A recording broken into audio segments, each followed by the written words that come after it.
আমাদের তদন্ত সংস্থা তদন্ত করে বের করেছেন যে আশুলিয়াতে 5ই আগস্ট ছয়জন তরুণকে গুলি করে হত্যা করে ঠান্ডা মাথায় তাদেরকে প্রথমে একটা রিক্সা ভ্যানের উপরে একটার পর একটা লাশের উপরে রেখে ত্রিপল দিয়ে ঢেকে আবার এই সব কয়েকটা লাশকে আরেকটা পুলিশ ভ্যানের উপরে এরকম ছুঁড়ে ছুঁড়ে ফেলা হয়েছিল।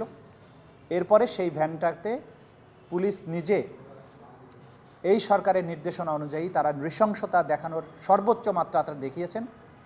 তাদেরকে ওই পুলিশ ভ্যানে উঠিয়ে পেট্রোল ঢেলে সেই লাশগুলোতে আগুন লাগিয়ে দেন এবং সেই লাশগুলো পুড়ে যায়।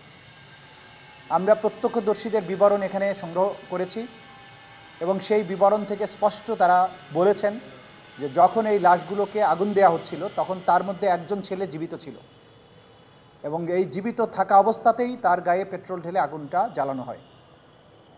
জুলাই আগস্টের বাংলাদেশে সংগঠিত যে নারকীয় হত্যাযজ্ঞ এবং নারকীয় বিভৎসতা, যেটা তদানীন্তন প্রধানমন্ত্রী সহ সরকারের উচ্চপদস্থদের নির্দেশে এই পুলিশ বাহিনী সংগঠিত করেছে, তার নৃশংসতার প্রমাণ এটা।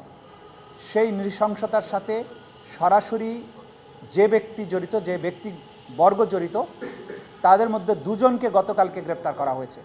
তার একজন হচ্ছে কনস্টেবল মুকুল চোকদার।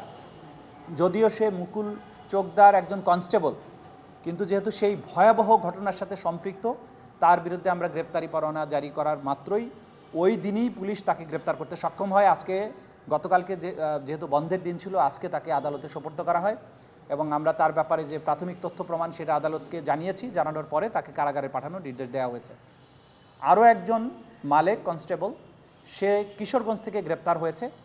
যেহেতু গতকালকে ছুটির দিন ছিল, তারা তাৎক্ষণিকভাবে আদালত খোলা না থাকায় সংশ্লিষ্ট ম্যাজিস্ট্রেটের সামনে তাকে উপস্থাপন করা হয়। সে কিশোরগঞ্জে এখন বন্দী আছে।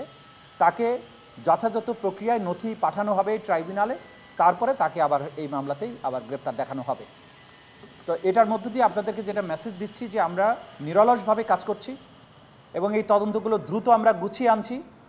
খুব তাড়াতাড়ি ইনশাআল্লাহ আমরা এই তদন্ত কার্যগুলো চূড়ান্ত প্রতিবেদন, অর্থাৎ তদন্ত যে প্রতিবেদন, সেগুলোকে চূড়ান্ত করতে সক্ষম হব এবং আমরা দ্রুততম সময়ের মধ্যে আনুষ্ঠানিক বিচার প্রক্রিয়া শুরু করতে পারব। আমরা জাতির কাছে আমাদের তদন্ত সংস্থার প্রতি, প্রসিকিউশন ইউনিটের প্রতি, ট্রাইব্যুনালের প্রতি আপনাদের আস্থা রাখার জন্য আমরা আহ্বান জানাচ্ছি। প্রথম দিকে যেটা হচ্ছিল যে আসামি পালিয়ে যাচ্ছিল, তার প্রেক্ষিতে আমরা কিছু সতর্কতামূলক ব্যবস্থা গ্রহণ করেছিলাম এবং আমাদের আইনশৃঙ্খলা রক্ষাকারী বাহিনী সেই ব্যাপারে আমাদের সর্বাত্মক সাহায্য করেছেন, যে কারণে গ্রেপ্তারি পরোয়ানা জারি হওয়া মাত্রই অন্তত দুজনকে গ্রেপ্তার করা গেছে। ভবিষ্যতে এই এফিসিয়েন্সিটা আমাদের পুলিশ প্রশাসন আরও দেখাতে সক্ষম হবেন বলে আমরা আশা করছি। তাদের সাথেও আমরা ঘনিষ্ঠভাবে যোগাযোগ রাখছি। আশা করছি ইনশাআল্লাহ সামনের দিনগুলোতে এই কাজগুলো আরও ইফেক্টিভলি দ্রুততার সাথে সম্পন্ন করা সম্ভব হবে।